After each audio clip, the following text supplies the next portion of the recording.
I'd be happy to take your questions.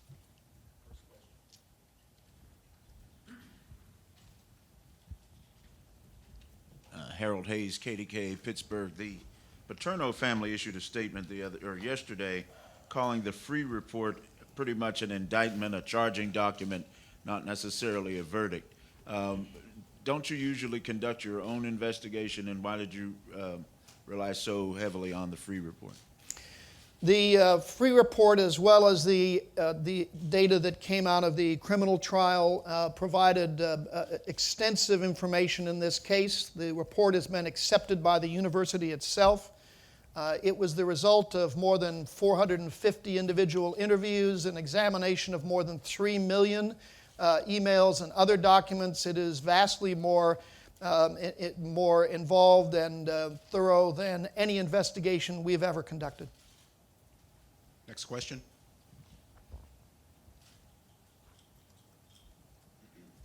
Mark Dennis Dodd, CBSSports.com. Does this, as speculated, open up some sort of Pandora's box for future cases, or is this unique in and of itself? This case is obviously incredibly unprecedented in every aspect of it, as are these actions that we're taking today, and we do not see them as opening Pandora's box at all. This is a very distinct and very unique circumstance. Mark, Pat 40 from Yahoo Sports. Along those lines, how much communication have you had with Penn State about this, and do you expect them to appeal in any way? We have informed Penn State of the findings, the adoption of the findings coming from the free report, and also of our penalties. We have crafted this in the form of a consent decree, which the university has signed as well as we have.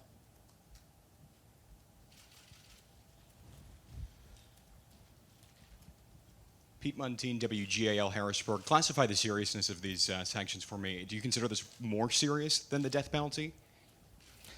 Well, I'll leave those kind of judgments to all of you. Obviously, these are very, very serious sanctions. We certainly hope, and I know President Ray and the executive committee hope that the fine that's being imposed will allow some very serious good to be done out of this circumstance. The imposition of both the corrective measures and the punitive actions will most certainly have a significant impact on the university. That's their intention. I'll leave it to all of you to speculate whether that's better or worse. I think one of the mischaracterizations that is out there that these penalties are coming somehow instead of a death penalty, I think that would be a false assumption.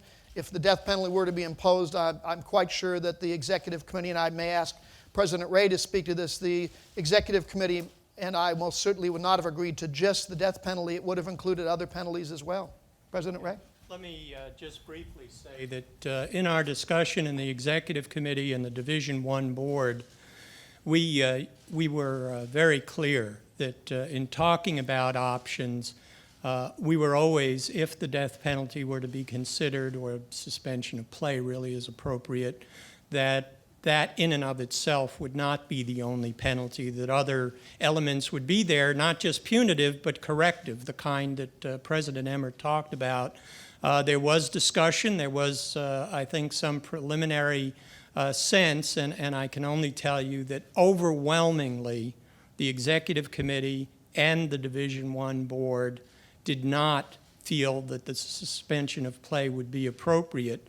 And for the measures that you've just heard about, those who were able to participate in the conversation, both the Executive Committee and the Division I Board of presidents and chancellors unanimously supported the actions that you've heard about this morning.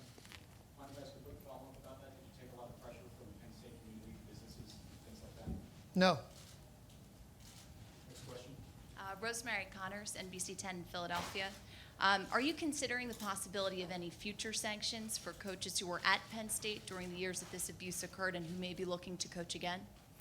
As I said in my opening statement, we are reserving the right after the conclusion of all of the criminal charges and proceedings that will go forward to look into any potential investigations or penalties that may need to be imposed on individuals. But for the time being, we're not doing anything with individuals. Rich Van Wyk, WTHR Indianapolis. What is the lesson for other universities right now? What should these universities be doing right now that perhaps they haven't been doing in a long time? Well, and again, I'll ask President Ray to speak to that point. Certainly the lesson here is one of maintaining the appropriate balance of our values. Why do we play sports in the first place, and does that culture ever get to a point where it overwhelms the values of the academy, those things that we all hold dear? And if you find yourself in a position where the athletic culture is taking precedent over the academic culture, then a variety of bad things can occur. One would obviously hope that we would never ever see anything of this magnitude or egregiousness again in our lives, but we do have to make sure that the cautionary tale of athletics overwhelming the core values of an institution and losing sight of why we're really participating in these activities can occur, and that's the balance that every university needs to strike. Tom Coyne, Associated Press. Is there anything that Penn State can do in the future to lessen these penalties, or there's nothing that we've done before this is over? As I said, Penn State has signed a consent decree to these fact findings and to these penalties, and they are established as fact. What we, of course, expect and what's intended by the corrective measures, in particular the Athletic Integrity Agreement and the Athletic Integrity Monitor, is to work with them to make sure that they implement the terms of that agreement. That agreement has not been struck. It will take a number of weeks for us to craft that agreement with them. But much like occurs with a corporate integrity agreement in the corporate world, we have a full expectation that all of the terms of that agreement will be implemented, and should they not be, we reserve the right to reopen this case. Zach Myers, Fox 59, Indianapolis. You mentioned the $60 million is equivalent to a year's worth of revenue from the football program. Does this also require that that money come from the athletic department or any particular source? It does not require a specific source. In universities, like most businesses, money's fungible. But we are insisting that this not come at the cost of reduced programs in the athletic department and other student scholarships. Mark, Pete Thamel from the New York Times. From the macro perspective here, you and your organization have been criticized the past few years for being toothless and not having power and such during rules cases and different things. Do you think this is a statement today by the NCAA that it is in charge of college athletics? This is a statement about this case. It is a reflection of the resolve of the executive committee and the Division I board and the overall membership of the association. That the facts of this case are utterly unacceptable. And interpretations beyond that I'll leave to others. Yes? Yeah, I would like to add, we had a meeting of presidents and chancellors a year ago that Mark very wisely called together. And basically, as a group, the presidents and chancellors said, we've had enough. This has to stop. We have to reassert our responsibilities and charge to oversee intercollegiate athletics. So the first question you asked is, does this send a message? The message is the presidents and the chancellors are in charge. Somebody asked, what's the, is there a deeper meaning here? And I think it's important for all of you to realize, and Mark said it, these are extraordinary circumstances. The executive committee has the authority to act on behalf of the entire association in extraordinary circumstances, and we've chosen to exercise that authority. I think all of us hope we're never here again. The second element, and Mark talked about it, is the cautionary tale here, is I think that every major college and university needs to do a gut check and ask, where are we on the appropriate balance between the culture in athletics and the broader culture of the university, and make certain that they've got the balance right, and if not, that they take corrective action. Rosemary Connors again, NBC 10 in Philadelphia. Yes. Can you speak to the decision to vacate the wins from '98 to 2011, and what does that say about Coach Paterno as being the winningest coach? Well, obviously, the 1998 date was selected because that's when the first reported incidents of abuse occurred, and that's when the failure to respond appropriately began. And that was the point of time from which one can make an argument, of course, that the failures began inside the institution. So it seemed to both me and to the executive committee that that was the appropriate beginning date. Again, I'll leave what it says about individuals to others to speculate on. The university's failures in this case began at that point in time, and that's why that date was selected.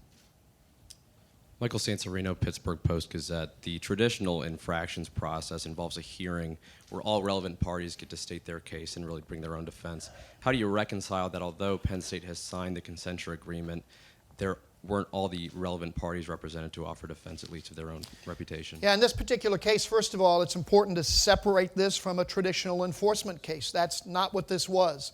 This was and is action by the executive committee, exercising their authority, working with me to correct what was seen as a horrifically egregious situation in intercollegiate athletics. The university agreed with us that the findings of the Free Report provided more than ample information to sustain and support the allegations that we were making, and it was simply a case that here was the data in front of us from, again, more than 450 interviews where people did, of course, have an opportunity to state the case, and the examination of millions of documents. And so the need to move to a speedy resolution of that was self-evident, and one should not conclude that this was an abridged enforcement process. It was completely different than an enforcement process. Stephanie Lowe with the with the Harrisburg Patriot News. Is there any way, with all the other investigations coming out, that if something were to change, that the NCAA might consider leniency, if anything were to change in Penn State's favor? Oh, I don't know that it's useful to speculate about hypothetical circumstances. We'll always deal with the facts in front of us and respond to them accordingly. Mark, good morning. Michael Pointer from the Indianapolis Star. In your roles through the years, you worked closely with Graham Smanier and other people at Penn State on various issues. On a personal level, as you were working through this case over the last several months, what were some of your emotions? How would you describe your emotions? And also, how do you feel about those individuals now, particularly Spanier? I want to be really clear. There's nothing in this situation that anyone should feel good about. This is an awful place to be in. It's not good for anyone. You look at the situation of the victims and their families here, and you always have to go back to that and say, what predicament did they find themselves in? What circumstances did they have to suffer through? You look at what's going on at the university right now. You look at the actions we're imposing here today. The right actions on our part, and we feel confident that we're doing the right thing, but no one feels good about this. No one feels like this is a positive situation in any sense, and I'm sure that includes all the individuals involved here. I'm not going to comment on how I personally feel about individuals here. This is just an unprecedented, painful chapter in the history of intercollegiate athletics. Mark, can I ask something quickly? I want to point out that, quite honestly, if the university culture had been as open, transparent, forthcoming, collaborative, cooperative as Rod Erickson and the Board of Trustees at Penn State have been over the last year, we wouldn't be having this conversation. Dennis Dodd, CBSSports.com. Mark, after the death penalty in '87, quantitatively, the number of football violations did go down. The risk did outweigh the reward. Do you expect that same result from this? Well, as President Ray just said, the fundamental message here, the gut check message is, do we have the right balance in our culture?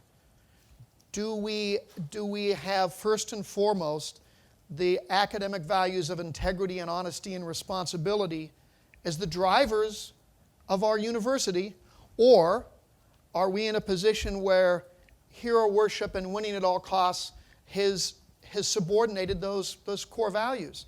If that's the case, then you need to address that, and need to address that as quickly as you can. That's the lesson here. I hope that's what we see. Norman Cox, WRTV, Indianapolis. We all know what Penn State's record and reputation and Joe Paterno's were before this happened. Given that this was horrific and egregious, was any consideration given of that record and the fact that under strict legally speaking, they were first-time offenders? The entirety of the situation was examined. All of the facts, including those, were on the table and looked at. I don't think there was an element of this case that we didn't explore exhaustively and discuss very thoroughly in multiple conversations with the executive committee and its leadership. Dr. Emmert, Reese Davis from ESPN. When the executive committee decided to give you the power to act in this way, how would you describe the hesitancy or perhaps in some cases opposition to proceeding in this manner? Well, I'll let President Ray add comments as well, but I think it's accurate to describe the conversations that we were engaged in as remarkably in agreement. That the NCAA needed to act in this case was never seriously debated. Everyone understood that this case strikes at the very heart of what intercollegiate athletics is about. And while there's been much speculation about whether this fits, a specific bylaw or that specific bylaw, it certainly fits the notion of the fundamental notions of what athletics are supposed to be doing in the context of higher education. And all of the presidents that I talked to, all of them, immediately said, of course, that's exactly what's going on here. So from that point on, it was simply a matter of how do we proceed, not whether or not to proceed. Ed? And I'll just add, really echoing the same thing on behalf of the executive committee and the Division I board. I think there was unanimous consent that what we were dealing with here was a horrific experience that struck at the very heart of the values of intercollegiate athletics and the NCAA. I heard not a single voice in the executive committee or the Division I board that wanted to step back and not take action now. It was a unanimous sense we needed to act, and we needed to act quickly and effectively. I think if I could add one more piece, Reese, that the great challenge that we spent most of our time on was how do you craft sanctions that have the intended effect. Clearly this calls for punitive action, but clearly also it calls for corrective action to enable and also ensure that the kind of culture change occurs that's necessary at Penn State University, and at the same time has a minimal impact on innocent parties, on people who had nothing to do with this. And that's always a challenge with NCAA sanctions. We all know that. And in this particular case, we crafted sanctions that we have confidence are the best we can do in this particular case to have the punitive and corrective impact and force the university to go forward from this point on. Mark Narducci, the Philadelphia Inquirer. How much was taken into consideration not giving the death penalty of the opponents who had games scheduled with Penn State and the effect that would have on them? Well, it was certainly one of the many considerations on the impact of the death penalty, but I wouldn't want to emphasize that particular point. I mean, when you think about a suspension of play, it's not just about the opponents you're going to play, it's about the band. It's about all of the people that are involved in the athletic events. It's about all the people who make a living around athletic events. It's about obviously all the student athletes that are there, but that whole enterprise. So one of the considerations, as I said, was what's the collateral damage, if you will, on the innocent. At the same time, we were we were very impressed by the actions of the president, Rod Erickson, and his new chairman, and the forthrightness with which they've approached this. I mean, the free report is the product of an amazing, I keep using the word unprecedented, but I think it's an apt word here, an unprecedented degree of openness for any university that I've ever seen. They were given free access to, pardon the pun, everything in the university to a level that is extraordinary, and then the university made that available to the public. Both actions quite remarkable, and their willingness to provide us with that information and accept that information was also a very important factor in all of this. Eric Berman, WIBC Network Indiana Radio. I wonder if you could elaborate on the independent compliance monitor. What specific steps or benchmarks will that person be watching for that would reflect a culture change? Yeah, great question. So we will, in the next 10 weeks, work with Penn State and the Big Ten Conference. We will develop an athletic integrity agreement which will provide a roadmap for changing the culture inside athletics and putting in place more formal control structures to assure that institutional control is properly in hand. As that agreement is developed, we will then appoint, at the university's expense, an external monitor, someone, we have not identified the individual, but someone who is not part of the NCAA or obviously part of the university, an independent third party who will, with staff support, monitor the progress of the university on each step of that roadmap and report back to us, to the trustees of Penn State, and to the Big Ten Conference office on progress. Should we see that they are failing to maintain appropriate progress with that roadmap, then we have reserved the right to take other corrective steps. Hey, Chris Pallone, NBC News Channel. I wondered if you could explain a little bit more about the mechanism of the scholarship reduction in terms of 10 initial, 20 total, what that will do to Penn State's football scholarships over the next 4 years. I have Kevin Lennon here of my staff. I may ask Kevin to step up to the podium also and discuss that in more detail. But the model is not an unfamiliar one. It is one where the total number, as you know, the new initial grants and aids are always limited to 25 in football. This will drop that limit to 15, and it will cap the total number of scholarships on the football program at 65. But if you have other questions, Kevin can follow up. Guy Cipriano from the Center Daily Times and State College. Are you worried that the $60 million fine will lead to sports being cut at Penn State, and what impact do you think that this will have on some of the non-revenue sports? Yeah, we've expressly said that this cannot come at the expense of the non-revenue sports or the student-athlete scholarships. The university is going to have to come up with a different way of managing those expenses. That's not to say, of course, that we immediately want it cut from the academic side of the enterprise either. That's not the appropriate solution. But the university will have to determine how to manage those challenges. Mark Adam Rittenberg, ESPN.com. Wondering if Penn State offered any sort of self-sanctions in this process, including the possibility of not playing a season, or was it just you guys, in terms of the penalty, imposing that? We just impose these penalties.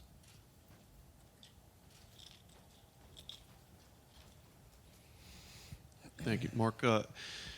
Obviously, understanding the breadth and scope of the free report, was there still any questioning, or did you have any discussions with your enforcement staff and with Committee on Infractions people about why they would not be involved in this process? And secondly, was there anything personally for you in terms of frustration dealing with the pace of sanctions being given that spurred you to be interested in this and doing this in an expedited way? Now, the point of this process that we've engaged in, and again, I'll ask Ed to address this, is a reflection of the magnitude of this case and the nature of the broad-based failures of integrity in this particular case, not of any lack of confidence in our enforcement process. quite the contrary. I feel very good about our enforcement process, and especially the changes that are underway in that process right now. The unusual nature of this resolution speaks more to the case itself than it does anything else. But Ed? Yeah, I'll just say quickly, and I think staff can provide you with historical examples where the executive committee has found a situation that was so extraordinary it required the executive committee that has the authority to step up and exercise its right to deal with individual instances, to do so in this case. So it is not without precedent, but it's only because of the extraordinary nature of this situation that we have, in fact, chosen to exercise that authority. Dennis Dodd from CBSSports.com. Mark, what put this outside the investigative realm initially was the letter to Dr. Erickson in November. Since then, have you written a letter? There have been several other criminal cases around the country that may have come under this jurisdiction. No, I have not.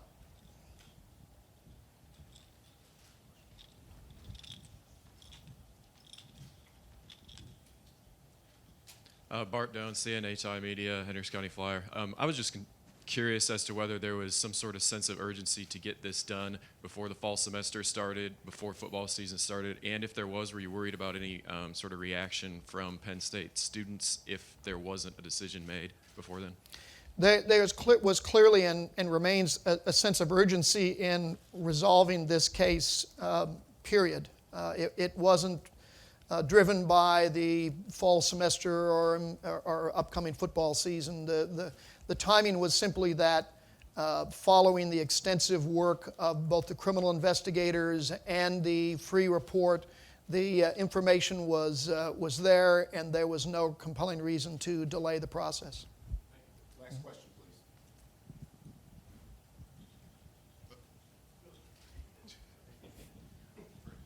Mark, just want clarification on two things. One, it just sounds like your communication with Penn State, and just correct me if I'm wrong here, was that you approached them with these penalties and they accepted them, and that was it. There was no dialogue or back and forth. That's right. Okay. And the second thing is you haven't addressed Joe Paterno specifically yet, and I'm just wondering, when you reviewed what he did, what you felt about his actions.